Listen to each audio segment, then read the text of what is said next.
ഹരിശ്രീ ഗണപതയേ നമഃ. അവിഘ്നമസ്തു. ശ്രീഗുരുഭ്യോ നമഃ. മോക്ഷാബ്ധിസാരമയ ഭാഗവതാഖ്യദധ്നോ നാരായണീയ നവനീതമഹോ ഗൃഹീത്വാ മായാമയൗഘപരിതപ്തജനായ യോദാത് നാരായണാവനിസുരായ നമോസ്തു തസ്മൈ. പീതാംബരം കരവിരാജിതചക്രശംഖകൗമോദകീ സരസിജം കരുണാസമുദ്രം രാധാസഹായമതിസുന്ദരമന്ദഹാസം വാതാലയേശമനിശം ഹൃദി ഭാവയാമി. ശ്രീ ഗുരുവായൂരപ്പാ ശരണം. ശ്രീമന്നാരായണീയം ദശകം 59 വേണുഗാനം. ത്വദ്വപുർനവകളായ കോമളം പ്രേമദോഹനമശേഷമോഹനം ബ്രഹ്മതത്വപരചിന്മുദാത്മകം വീക്ഷ്യ സമ്മുമുഹുരന്വഹം സ്ത്രിയ. മന്മഥോന്മഥിതമാനസാക്രമാദ് ത്വദ്വിലോകനരദാസ്തതസ്തദഃ ഗോപികാസ്തവ നസേഹിരേ ഹരേ കാനനോ ഭഗതിമപ്യഹർമുഖേ. നിർഗതേ ഭവതി ദത്തദൃഷ്ടയസ്ത്വദ്ഗതേന മനസാ മൃഗേക്ഷണാഃ വേണുനാദമുപകർണ്യ ദൂരതസ്ത്വദ്വിലാസകഥയാഭിരേമിരേ. കാനനാന്തമിതവാൻ ഭവാനപി സ്നിഗ്ധപാദപതലേ മനോരമേ വ്യത്യയാഗലിതപാദമാസ്ഥിത പ്രത്യപൂരയത വേണുനാളികാം. മാരബാണധുദഘേജരീകുലം നിർവികാരപശുപക്ഷിമണ്ഡലം ദ്രാവണം ച ദൃശദാമഭിപ്രഭോ താവകം വ്യജനി വേണുകൂജിതം. വേണുരന്ധ്രതരളാങ്കുലീദളം താളസഞ്ചലിതപാദപല്ലവം തത്സ്ഥിതം തവ പരോക്ഷമപ്യഹോ സംവിചിന്യ മുമുഹുർവ്രജാംഗനാഃ. നിർവിശങ്കഭവദംഗദർശിനി ഖേജരീഖഗമൃഗാൻ പശൂനപി ത്വത്പദപ്രണയികാനനം ച താ ധന്യധന്യമിതി നന്വമാനയൻ. ആപിബേയമധരാമൃതം കഥാ വേണുഭുക്തരസശേഷമേകദാം ദൂരദോപദകൃതം ദുരാശയേത്യാകുലാമുഹുരിമാ സമാമുഹൻ. പ്രത്യഹം ച പുനരിത്തമംഗനാശ്ചിത്തയോനിജനിദാദനുഗ്രഹാദ് ബദ്ധരാഗവിവശാസ്ത്വയി പ്രഭോ നിത്യമാപുരിഹ കൃത്യമൂഢതാം. രാഗസ്താവജ്ജായതേ ഹി സ്വഭാവാദ് മോക്ഷോപായോ യത്നദസ്യാന്ന വാ സ്യാദ് താസാം ത്വേകം തദ്വയം ലബ്ധമാസീദ് ഭാഗ്യം ഭാഗ്യം പാഹി മാം മാരുദേശ.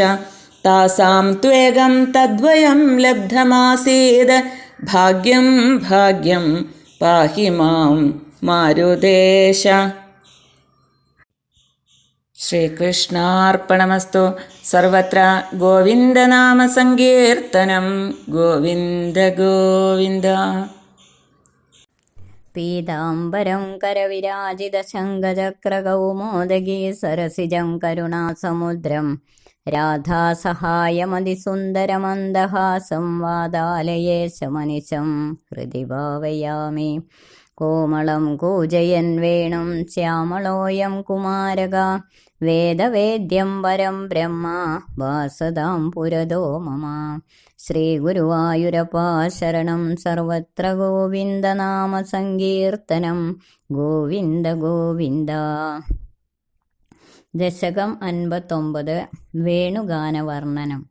ത്വദ്വപൂർണവകളായ കോമളം പ്രേമദോഹനമശേഷമോഹനം ബ്രഹ്മതത്വപരചിന്മുദാത്മകം വീക്ഷ്യ സമ്മുമുഹുരന്വഹം സ്ത്രിയ.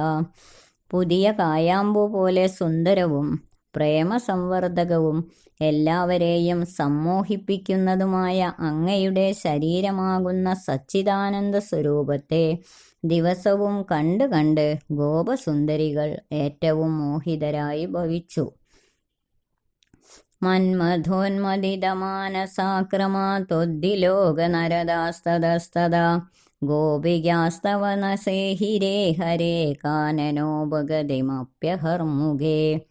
അല്ലയോ ഹരേ, കാമദേവനാൽ മദനം ചെയ്യപ്പെട്ട മനസ്സോടുകൂടിയ അവർ അങ്ങയെ കാണുന്നതിൽ ആഗ്രഹം വർദ്ധിച്ചതിനാൽ എന്നും രാവിലെ നിന്തിരുവടി കാട്ടിലേക്ക് പോകുന്നത് പോലും സഹിക്കാൻ അശക്തന്മാരായി തീർന്നു. നിർഗതേ ഭവതി ദത്തദൃഷ്ടയാ ത്വദ്ഗതേന മനസാ മൃഗേക്ഷണ വേണുനാദമുപകർണ്യദൂരദാസ്തോദ്ദിലാസകഥയാഭിരേമിരേ. അവിടുന്ന് കാട്ടിലേക്ക് പോകുമ്പോൾ ആ സുന്ദരികൾ നിന്തിരുവടിയിൽ ലയിച്ച മനസ്സുമായി അങ്ങയെ തന്നെ നോക്കി നിൽക്കുകയും പിന്നീട് വേണുഗാനം അകലത്തു നിന്ന് കേൾക്കുമ്പോൾ അങ്ങയുടെ പറഞ്ഞ് രസിക്കുകയും പതിവായി. കാനനാന്തമിതവാൻ ഭവാനഭി സ്നിഗ്ധപാദപതലേ മനോരമേ വ്യത്യയാകലിതപാദമാസ്ഥിത പ്രത്യപൂരയത വേണുനാളികാം. കാട്ടിലെത്തിക്കഴിഞ്ഞ അവിടുന്ന് മനോഹരമായ വൃക്ഷച്ചുവട്ടിൽ പാദങ്ങളെ പിണച്ചുകൊണ്ട് അതിമനോഹരമാകും വണ്ണം വേണുഗാനമുതിർക്കുവാൻ തുടങ്ങി.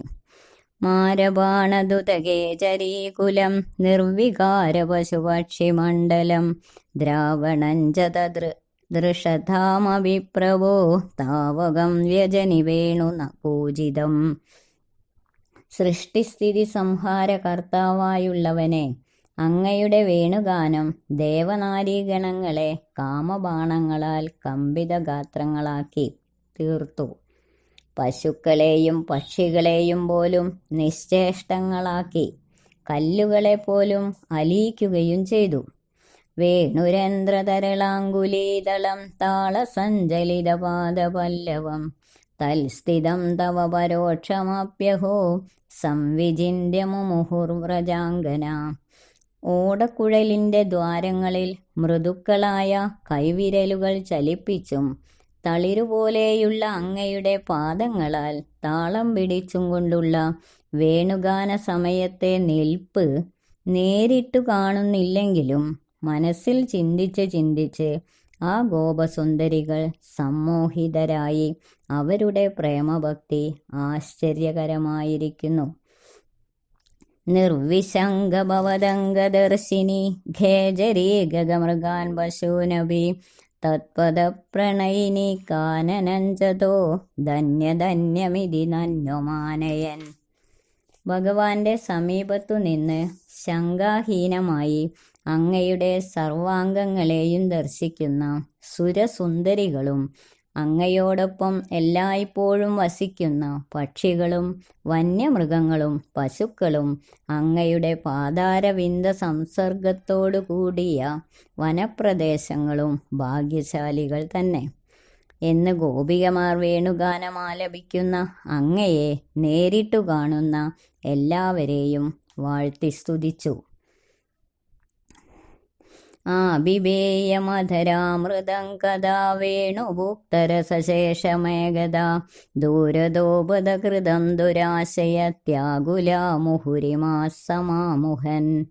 മുരളിക ആസ്വദിച്ചതിൻ്റെ ബാക്കിയുള്ള ആ അധരാമൃതത്തെ ഞാനെന്നാണ് ഒരിക്കൽ ആസ്വദിക്കുന്നത്. ഭാഗ്യഹീനയായ എന്നെ സംബന്ധിച്ചിടത്തോളം അത് വളരെ ദൂരെയാണ്. ഈ ദുരാഗ്രഹം നിഷ്ഫലമാണ് എന്നിങ്ങനെ പറഞ്ഞ് ആ ഗോപസ്ത്രീകൾ പ്രേമപാരവശ്യത്താൽ മയങ്ങിപ്പോയി. വേണൂതുന്ന ഉണ്ണിക്കണ്ണനെ വാരിയെടുത്ത് ഒന്ന് ചുംബിക്കുവാൻ ആ ഗോപികമാർ കൊതിച്ചു. പ്രത്യഹഞ്ച പുനരിത്തമംഗന ചിത്തയോ നിജനിദാതനുഗ്രഹാൽ ബദ്ധരാഗവിവശാസ്ത്വയി പ്രഭോ നിത്യമാപുരിഹ കൃത്യമൂഢതാം. അല്ലയോ പ്രഭുവായുള്ളവനെ, കാമദേവനാൽ ജനിപ്പിക്കപ്പെട്ട ഈ അനുഗ്രഹം കാരണം സാക്ഷാൽ പരബ്രഹ്മമായിരിക്കുന്ന ഭഗവാനിൽ ഉറപ്പിക്കപ്പെട്ട പ്രേമലക്ഷണയായ ഭക്തി നിമിത്തം അവരവരുടെ ഗൃഹകൃത്യങ്ങൾ പോലും മറന്നവരായി. ഈശ്വരനിലൊഴികെ മറ്റാരിലെങ്കിലും അനുരാഗം ജനിച്ചാൽ അത് ബദ്ധകരണവും ഭഗവാനിൽ പ്രേമം ലഭിച്ചാൽ അത് മോക്ഷകാരണവുമാണ്. അതുകൊണ്ട് ഭഗവാനിൽ പ്രേമഭക്തി മുഴുത്ത ഗോപികകൾ അനുഗ്രഹീതകളാണ്. രാഗസ്താവജ്ഞായതേ ഹി സ്വഭാവാൽ മോക്ഷോപായോ യത്നദസ്യാന്നവാസ്യാൽ താസാം തേകം തദ്വയം ലബ്ധമാസേൽ ഭാഗ്യം ഭാഗ്യം പാഹി മാം മാരുതേശ. അനുരാഗം സ്ത്രീ പുരുഷന്മാർക്ക് സ്വാഭാവികമായിട്ട് ജനിക്കുന്നു. മോക്ഷമാർഗമായ ഭക്തിയാകട്ടെ പ്രയത്നഫലമായി ചിലർക്ക് ലഭിക്കുകയും ചിലർക്ക് ലഭിക്കാതിരിക്കുകയും ചെയ്യുന്നു. ഇവിടെ ഈ ഗോപസ്ത്രീകൾക്കാകട്ടെ അനുരാഗം ലഭിച്ചത് ഭഗവാനോടായതുകൊണ്ട് പ്രേമവും ഭക്തിയും ഒന്നായിട്ട് തന്നെ ലഭിച്ചു. ഇവരുടെ ഭാഗ്യം ആശ്ചര്യകരമായിരിക്കുന്നു. അപ്രകാരമെല്ലാമായിരിക്കുന്ന ശ്രീ ഗുരുവായൂരപ്പ എന്നെ പരിപാലിച്ചാലും. ഇത്രയുമാണ് 59-ാം ദശകത്തിൽ പറഞ്ഞിരിക്കുന്നത്. സർവത്ര ഗോവിന്ദനാമ സങ്കീർത്തനം. ഗോവിന്ദ ഗോവിന്ദ.